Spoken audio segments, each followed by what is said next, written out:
बलियापुर गांव में सोमू अपनी पत्नी मालती और बेटी प्रीति के साथ रहता था।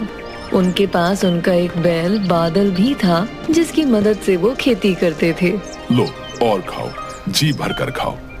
आखिर तुम ही हो जिसकी वजह से आज हम लोग 2 वक्त का खाना खा पाते हैं। खाओ मेरे बच्चे। सोमू बादल को अपने बच्चे की तरह प्यार दुलार किया करता था।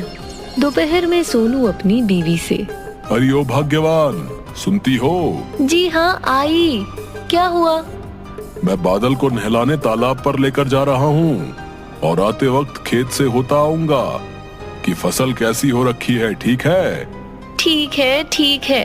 आपको तो बस अपने बादल के साथ समय बिताने का बहाना चाहिए। उसके बाद सोमू बादल को लेकर तालाब पर जाता है और उसे बड़ी अच्छी तरह से नहलाता है। मेरा सुखी परिवार जिसका है आधार, तू मेरे बादल यार, हाँ तू मेरे बादल यार। बादल बूढ़ा होने के बावजूद सोमू के साथ मस्ती में झूमता रहता है। उसके बाद सोमू बादल को लेकर खेतों में से होता हुआ घर आ रहा था। तभी रास्ते में उसे गांव का एक आदमी मिलता है। अरे सोमू भाई, क्या बात है भाई? बुढ़ापे में भी बादल की चमक तो बढ़ती जा रही है। इस बार की प्रतियोगिता की तैयारी हो रही क्या है? अरे कैसी बातें करते हो भाई।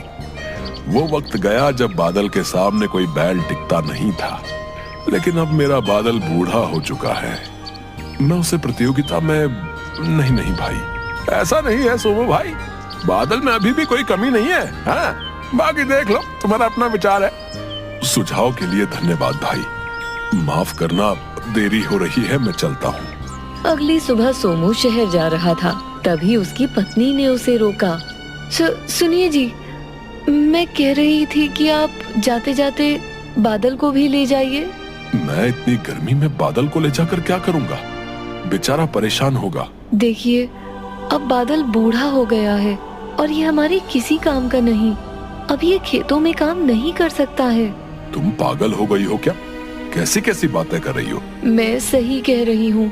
हम अपने खर्चे की पूर्ति ही जैसे तैसे कर पाते हैं। अब बादल का खर्चा बिना कमाए कैसे उठाएंगे? तुम जानती भी हो कि बादल ने कितनी खराब परिस्थिति में हमारा काम किया है। आप मेरी बात मानिए और इस बूढ़े बैल को बाजार में कसाई के यहाँ बेच आइए, क्योंकि अब हम इस बैल को नहीं पाल पाएंगे। हमने बैल को कभी नहीं पाला, बल्कि बैल ने सदा से हमारा परिवार पाला है।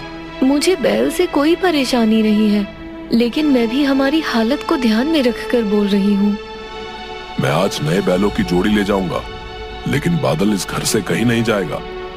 मैं भी बादल से प्यार करती हूँ, लेकिन मजबूरी के हालात देखकर मैं बहक गई थी।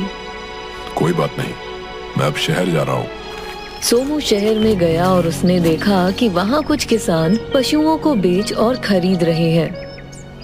अरे ये भी सही है, सभी लोग मुझे जल्दी मिल गए हैं। अब यहाँ से एक सुंदर सी बैलों की जोड़ी खरीदकर घर ले जाऊंगा। मालती बहुत खुश होगी। सोमू व्यापारी महकार के पास गया। आइए आइए सोमू, और क्या हाल है? जी भैया, आपकी कृपा है। मैं एक बैलों की जोड़ी लेने आया हूँ। बैलों की जोड़ी तो मैं तुम्हें दे दूंगा, चाहे एक की जगह 2 ले जाओ, लेकिन बदले में मुझे बादल चाहिए भैया। बादल? वो अब किसी काम का नहीं है। वो तुम्हारे खेतों में काम नहीं कर पाएगा। अरे भैया, सभी चीजों की जिम्मेदारी मेरी है, तुम सिर्फ बादल दे दो। मैं बादल को बेचना